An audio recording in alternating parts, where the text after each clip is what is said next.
Sylvain Joly et c'est un revivaliste. Il est porteur d'une vision pour le Québec. Et en fait, c'était pasteur Daniel Lauzon de Saint-Jérôme qui devrait intervenir, puisque dans les médias, j'ai parlé de la présence de Daniel Lauzon, mais malheureusement, elle est empêchée. Et Sylvain Joly a répondu, pasteur Sylvain Joly a répondu à notre invitation, même si c'était un peu tard. Alors, nous sommes très honorés. Il était avec moi cette semaine, disons sur les plateformes du réseau, pour parler un peu du réveil au Québec. Et aujourd'hui, il est avec nous pour ce sujet, bâtissons un Québec chrétien. Mais dans les médias, on entend souvent le gouvernement, il parle du Québec comme étant une province laïque. On valorise la laïcité dans les écoles et partout. Mais écoutez, il y a toujours cette possibilité de penser un Québec chrétien. Pasteur Sylvain.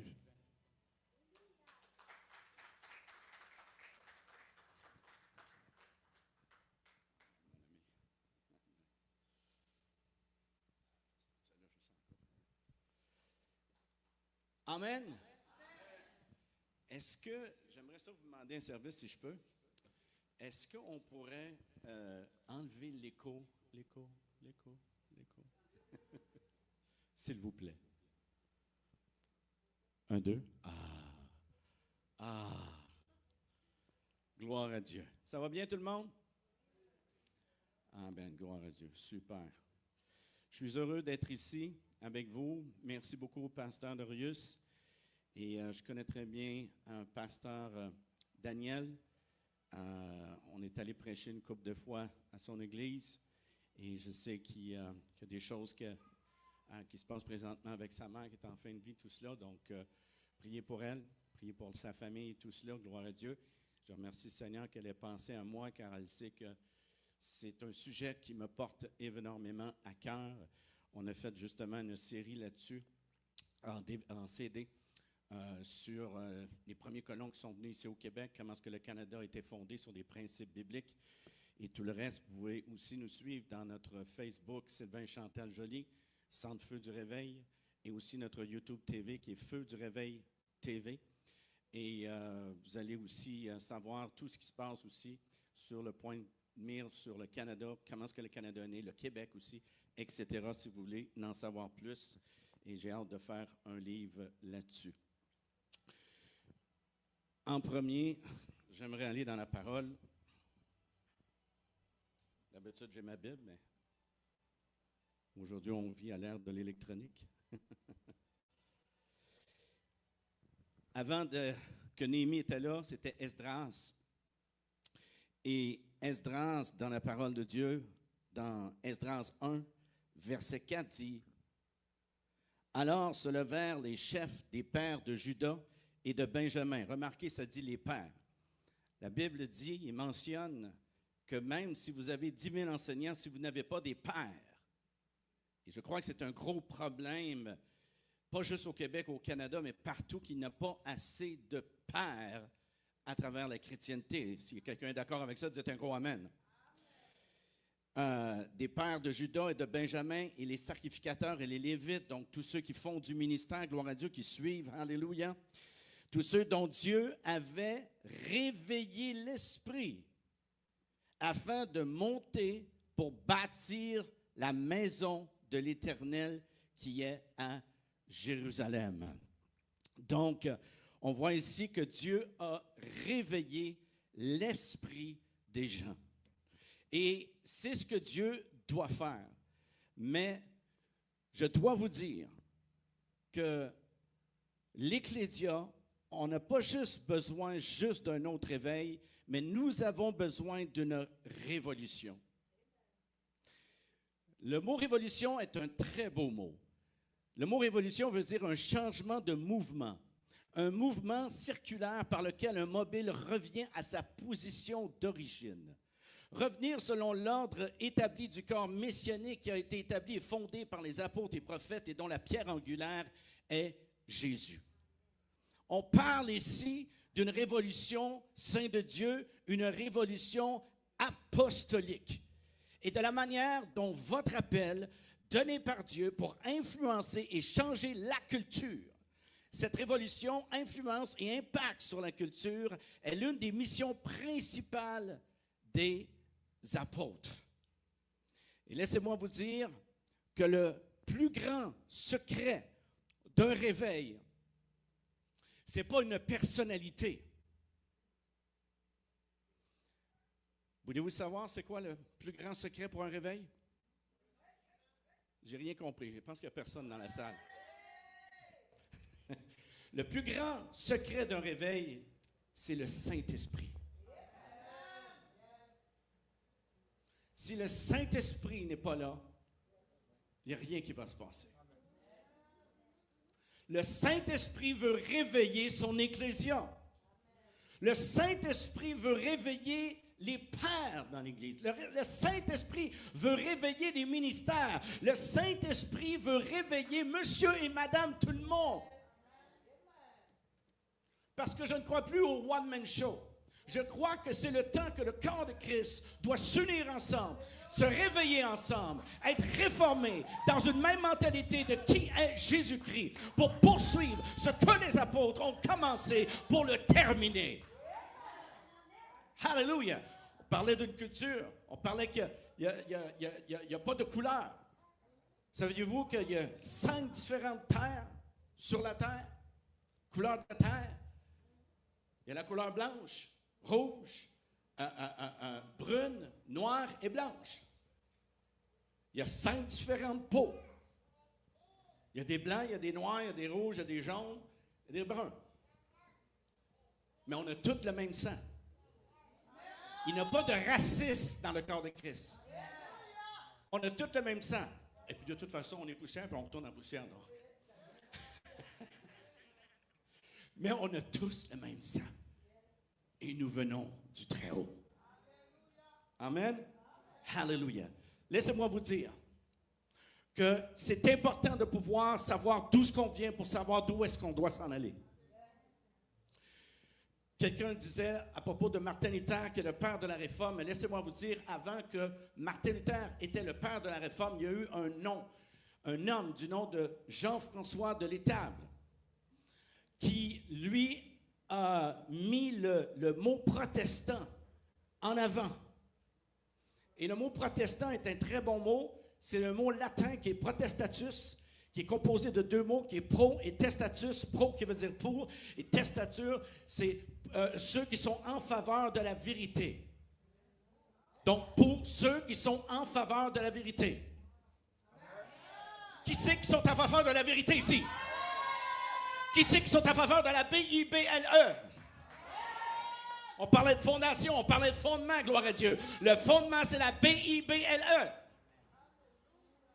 Commande quelqu'un, hallelujah.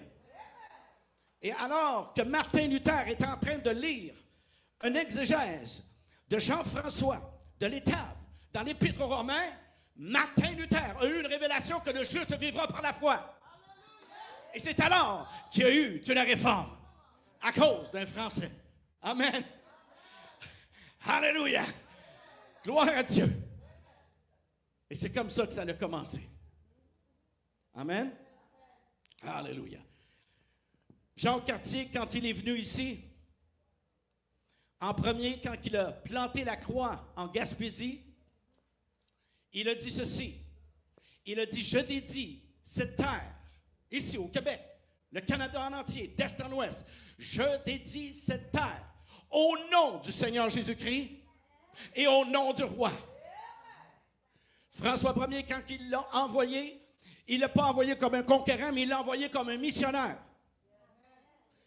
Jean Cartier se disait un missionnaire. Alléluia. En fait, Jean Cartier a dit dans un de ses écrits, il a dit, je commettrai un grand péché devant Dieu si je n'emmènerai pas les sauvages à connaître la vérité de la parole de Dieu.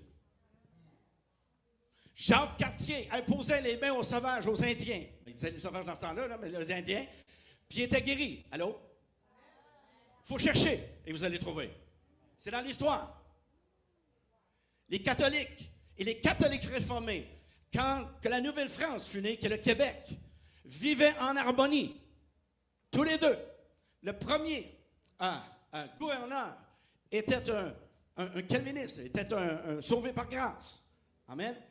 Qui était Roberval, le sieur de Roberval, gloire à Dieu. Donc, dans les premiers temps, le Québec était christianisé dans le sens que les catholiques et les catholiques réformés vivaient ensemble, en harmonie. Jusqu'à temps qu'il y ait un édit de Nantes qui arrive en 1685 par le cardinal de Richelieu et Ignace de Loyola, qui fut fondé les 100 pour Jésus, c'est-à-dire les Jésuites. Les Jésuites ont été fondés pour faire la contre-réforme ici au Québec. Et c'est alors qu'à un moment donné, quand ils ont réussi à venir ici et qui ont rentré à Trois-Rivières, à les Sœurs de Récollet, ils ont commencé leur contre-réforme et des gens étaient tués simplement pour dire le Notre Père. Alors, il y a eu un exode partout et les gens se sont en allés en Suède, en Russie, beaucoup aux États-Unis.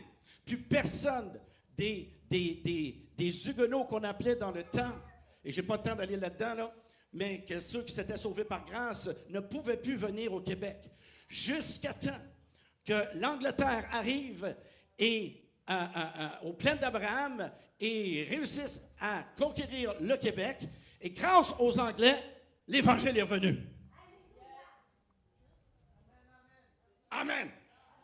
Alléluia. Donc, on n'a pas à être en guerre, anglais et français, français et anglais. Non, on doit être unis ensemble. Amen. Jusque-là, ça va? Alléluia. Laissez-moi vous dire ceci. Le mot Canada, qui est Canada, ça ne veut pas dire village ou bienvenue ou des choses comme ça.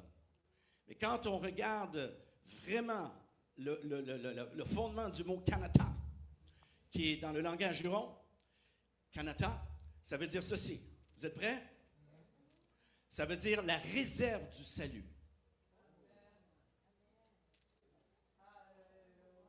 Donc le Canada, prophétiquement, Dieu se le réserve pour le temps de la fin. Il y a une prophétie de 1776, alors du temps de l'indépendance des États-Unis, où à un moment donné, l'indépendance des États-Unis s'est faite, et là, ceux qui étaient de l'Angleterre devaient partir parce qu'il y avait de la persécution qui se faisait. Maintenant, c'était le contraire, c'était les Américains qui persécutaient les loyalistes qu'on appelait dans le temps.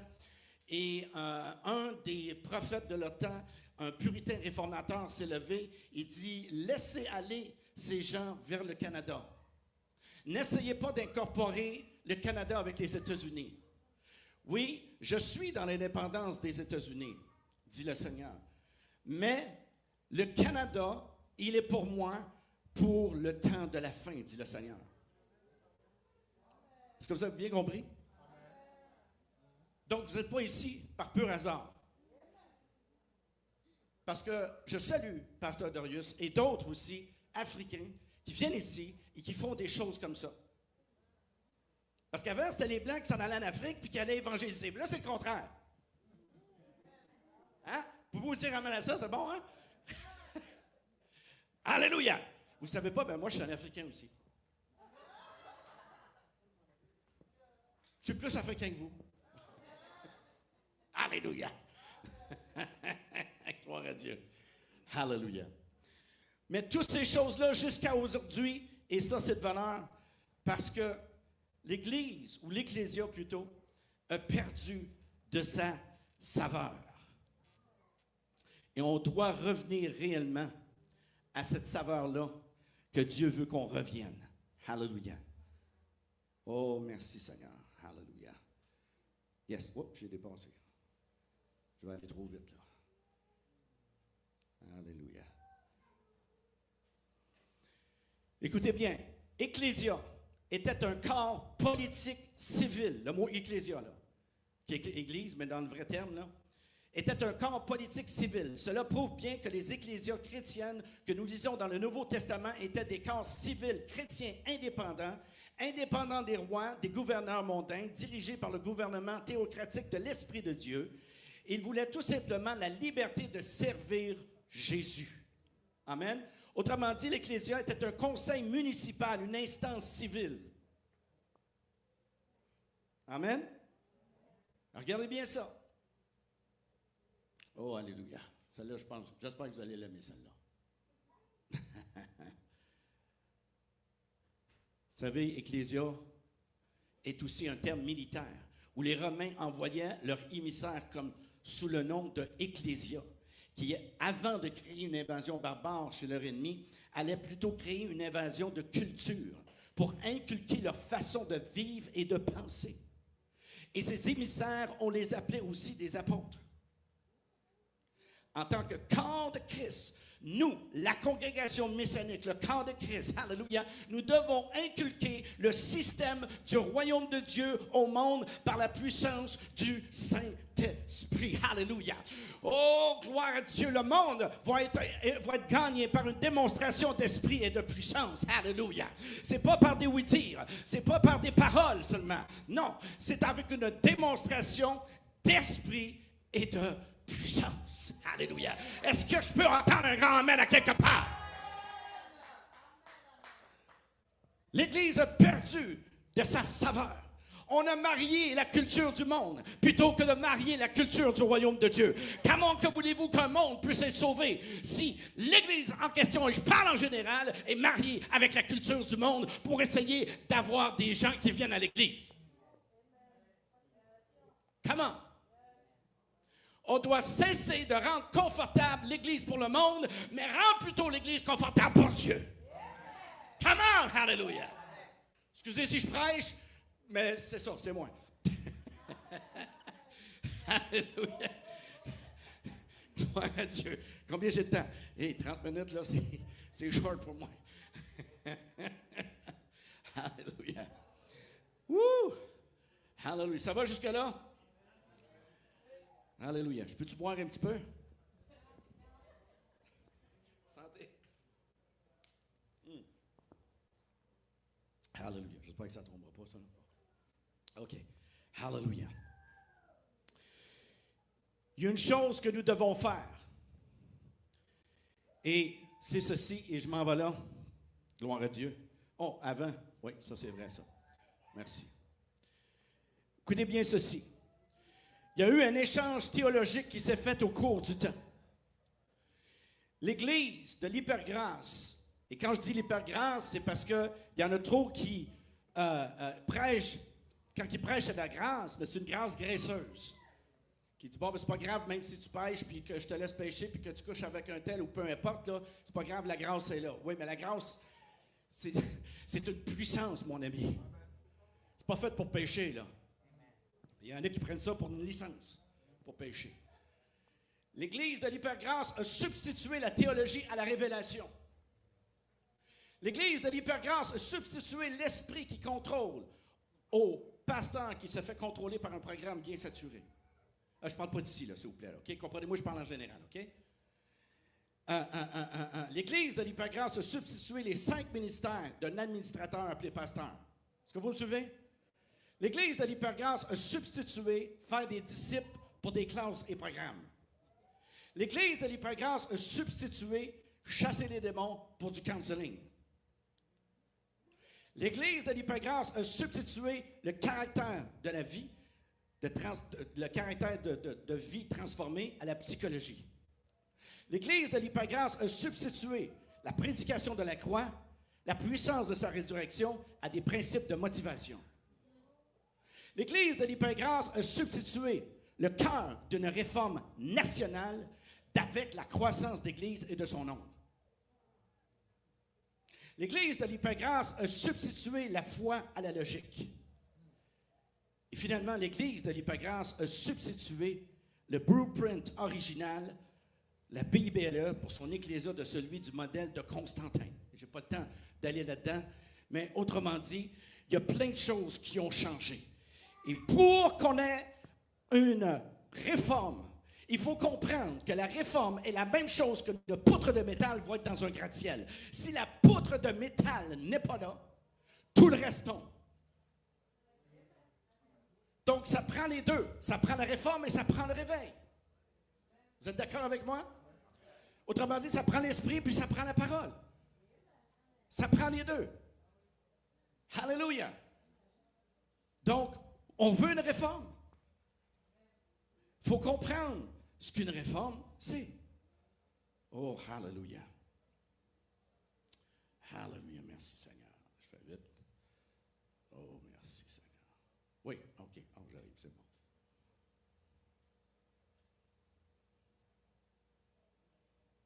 Hallelujah.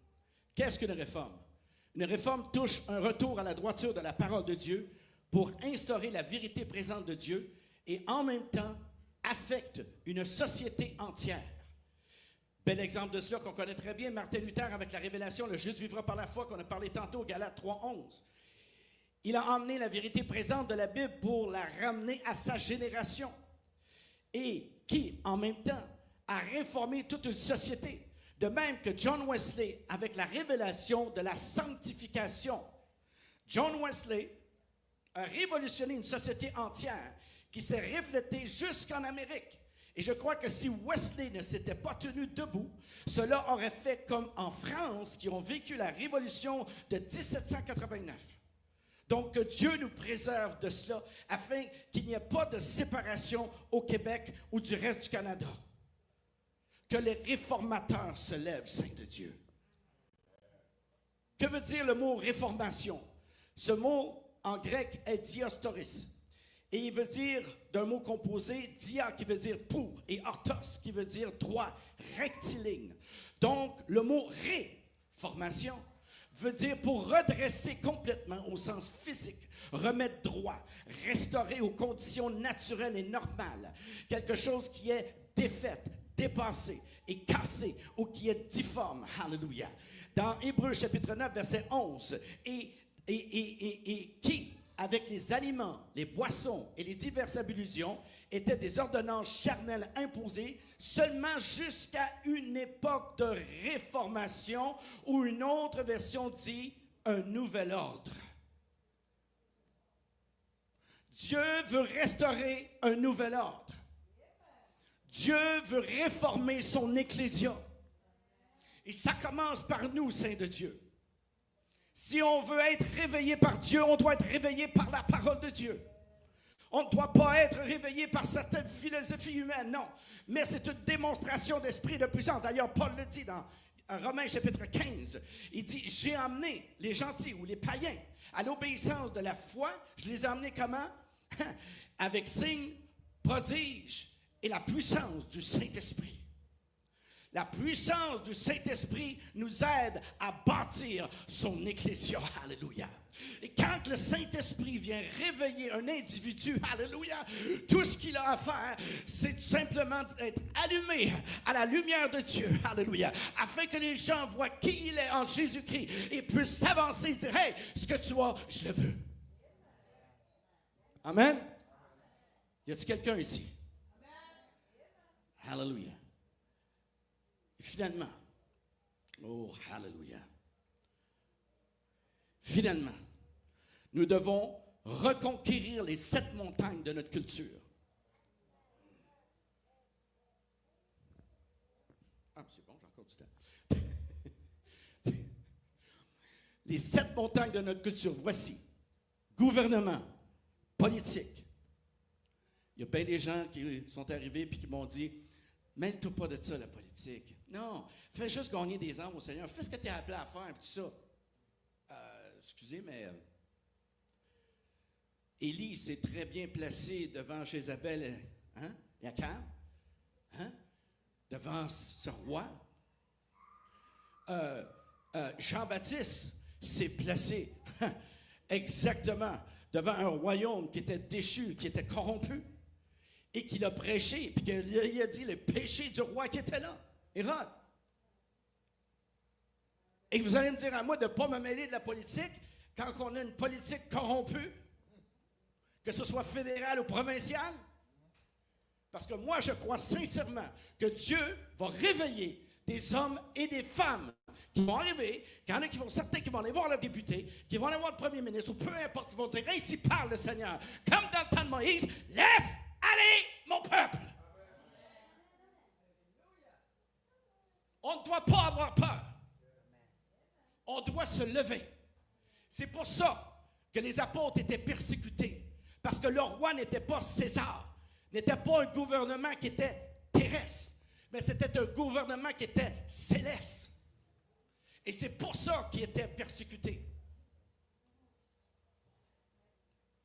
Parce que le roi à lequel ils obéissaient, c'était Jésus. Bien sûr, religion, on parle d'église. Amen. C'est pour ça qu'on a besoin d'une réforme. On a besoin d'une révolution. Révolution, c'est de revenir à notre point d'origine. Gloire à Dieu. Alléluia. Les médias, la communication, on doit rentrer là-dedans. Gloire à Dieu. Alléluia. Les célébrations, les divertissements. Gloire à Dieu. La musique. Alléluia. L'éducation. Quand moi, je suis obligé d'aller à l'école de ma fille, parce que ma fille me dit ceci, elle dit, là, on est en train de nous enseigner les transgenres. OK. Alors, je suis allé faire un tour à l'école, j'ai dit, je veux parler à la prof. Parfait. J'ai dit, écoute bien, là. J'ai dit, toi et moi, on a différentes convictions, puis c'est correct. Mais nos convictions ne sont pas les mêmes que les tiennes. Je crois sincèrement que les professeurs doivent rester à l'éducation académique pour les enfants et le côté sexuel, c'est les parents qui s'en chargent, pas vous autres.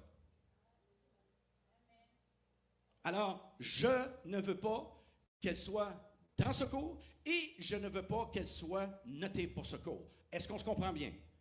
Elle dit, oui, monsieur. Hey! Ça fait partie de la réforme. Amen. Il faut être solide, mon ami, là. Si vous pensez que de réforme, c'est juste là, à travers les 4 murs d'église, là, c'est pas juste là, là. C'est à l'extérieur, mon ami. Si on veut gagner un monde pour Jésus, come on. Alléluia. Est-ce que l'Esprit de Dieu veut vous réveiller pour aller conquérir toutes ces choses-là? Hein? Aussi la famille, alléluia, l'économie, les affaires, alléluia. Il faut des hommes millionnaires, gloire à Dieu, billionnaires, alléluia. Oh, alléluia, pour que l'Évangile puisse avancer. Ça prend de l'oseille, mon ami. Alléluia, amen. Gloire à Dieu. Pasteur Darius, ça prend de l'oseille pour que ça, ici, ça fonctionne. Alléluia. Et c'est pour ça que je crois sincèrement qu'il va y avoir des hommes d'affaires ou des femmes d'affaires, gloire à Dieu, que Dieu va appointer aussi pour nourrir financièrement afin que l'Évangile puisse avancer. Y a-t-il quelqu'un qui peut dire un gros amen avec ça? Hallelujah. Hallelujah. Hallelujah. J'ai encore du temps, c'est bon. Non? OK. Qui dit non. OK, je veux vraiment finir avec ça.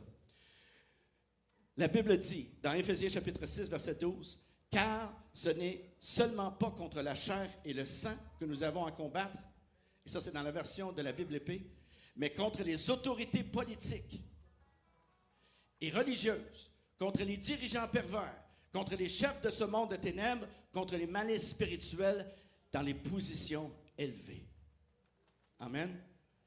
Donc, Dieu élève une armée, je crois, de Jean le Baptiste, avec la puissance d'Élie, qui vont se lever et qui vont dire, ainsi parle le Seigneur, qui vont ramener les choses à l'ordre, parce que les choses doivent revenir à l'ordre, et je crois que c'est le temps pour que l'Ecclésia se lève dans tout. Je prie que l'information qui se passe puisse passer au travers la révélation. Amen.